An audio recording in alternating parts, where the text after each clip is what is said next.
Episode 13 की starting होती है और जिंग योंग कह रहा होता है, मॉम मुझे ऐसा लगता है कि शिष्या और भाई दोनों ने शादी नहीं की है, वो बस आपको बेवकूफ बना रहे हैं। उसकी ये सब बातें सुन मॉम कहती है, तुम क्या ही बकवास कर रहे हो, मैंने सर्टिफिकेट देखा है, वो नकली कैसे हो सकता है। और तभी फोन उनका रिंग होता है और वो कॉल उठाती हुई कहती है, क्या तुमने क्या कहा, शिष्या का हाथ टूट गया, आखिरकार तुम इसकी देखभाल किस तरह कर रहे हो, जल्दी से तुम शिष्या को यहाँ पर लेकर आओ। जिंगोंग कहता है, क्या शिष्या को फिर से चोट लग गई और क्या भाई ने उसका अच्छी तरह से ख्याल नहीं रखा।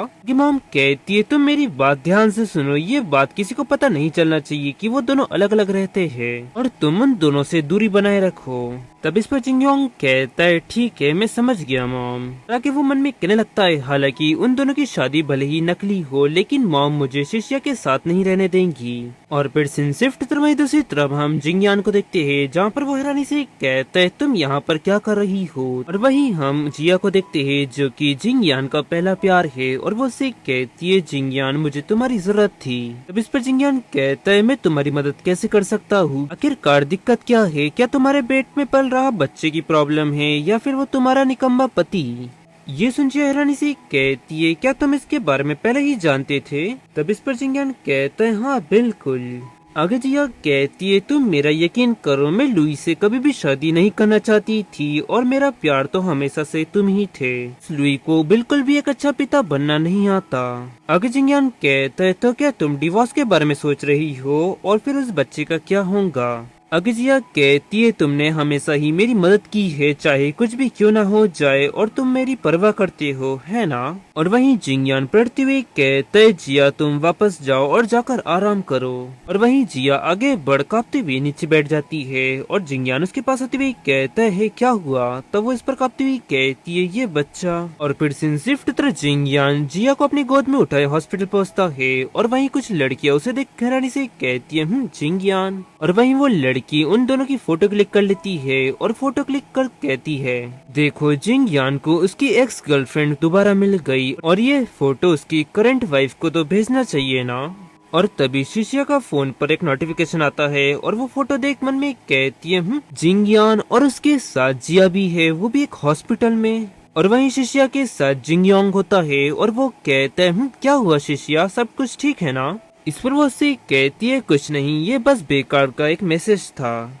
और वैसे जिंगयोन, क्या तुमने उस दिन नहीं कहा था कि आज का एक कॉन्सर्ट है। इस पर जिंगयोन कहता है, शिष्या तुम्हें तो इस वक्त चोट लगी हुई है और वैसे भी मौसम आजकल काफी ज्यादा खराब है, इसीलिए मैंने ऑर्गेनाइजर को अगले हफ्ते शेड्यूल करने के लिए कहा है। और अगर शिष्या तुम मेरे साथ कॉन्सर्ट चलना चाहती हो तो तुम्हारे ठीक होने के बाद हम साथ में चलेंगे।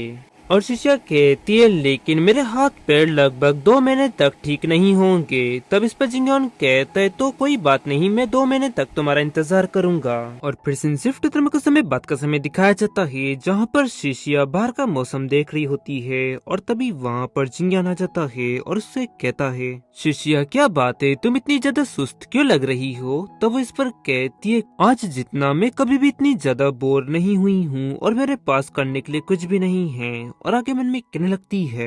और जिंगयान को देखकर तो ऐसा लगता है कि वो काफी अच्छे मूड में है, क्या इसकी वजह जिया है।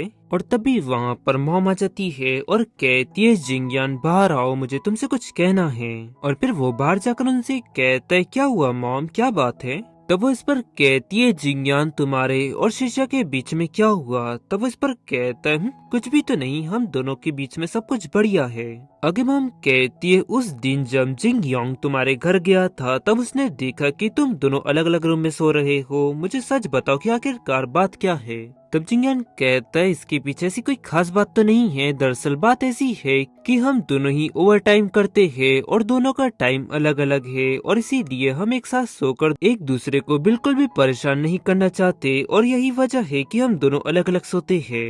आगे मॉम कहती है, जिंगयान चाहे ये असली हो या फिर नकली, लेकिन शिष्या एक काफी अच्छी लड़की है और मुझे पूरी उम्मीद है तुम उसको संजो कर रखोगे। और अगर तुम्हारी लाइफ में ऐसा कोई पर्सन है जिसे तुमने खो दिया है तो उसे वापस नहीं पाया जा सकता। तब इस पर कहता है, हाँ मॉम मैं समझ रहा हूँ। और फिर जिंगयान वापस शिष्या के पास जाता है और शिष्या हैरानी से कहती है, मॉम ने तुमसे क्या कहा।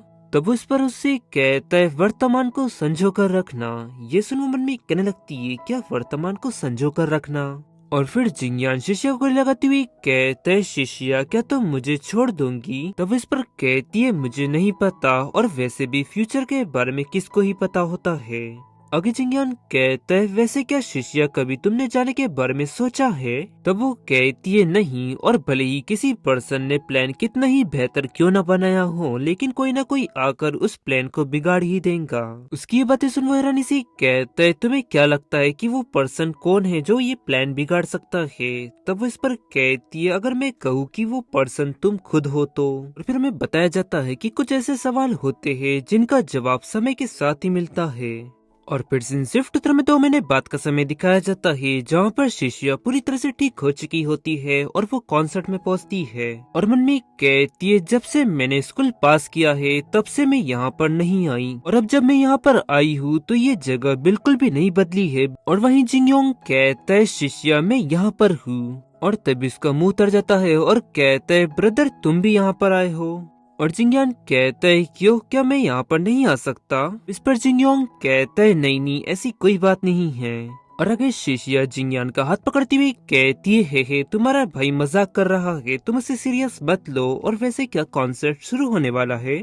और जिंगयोंग कहता है, हाँ बस शुरू ही होने वाला है, तुम लोग मेरे साथ चलो। और वहीं जिंगयान शिष्या के हाथों को बाइट करता है, तब वो अपना हाथ खींचते हुए कहती है, तुमने मेरे हाथ को क्यों बाइट किया?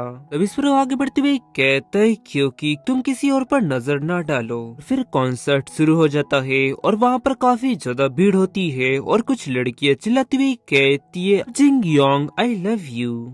और जिंगयान कहता है, मुझे तो इस बात की बिल्कुल भी उम्मीद नहीं थी कि जिंगयोंग इतना ज्यादा फेमस है। और तभी शिष्या को एक लड़की का धक्का लगता है और जिंगयान उसे बचाते हुए कहता है, शिष्या ध्यान से, क्या तुम फिर से 2 महीने के लिए प्लास्टर लगाना चाहती हो?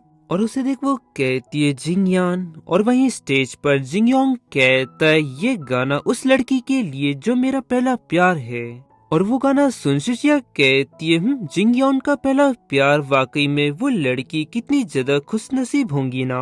ये सुन जिंगयोंग कहता है, क्या खुशनसीब? आगे शिष्या कहती है, हाँ बिल्कुल, जिंगयोंग जैसा एक हैंडसम व्यक्ति द्वारा याद किया जाना वाकई में काफी ज्यादा खुशनसीबी की बात है। और तभी जिंगयान उसे किस करने लगता है और फिर शिष्या दूर होती हुई कहती है, जिंगयान तुम ये क्या कर रहे हो, ये पब्लिक प्लेस है। अगर जिंगयान कहता है, कुछ नहीं, बस जो तुमने अभी कहा मैं वो बात नहीं सुनना चाहता।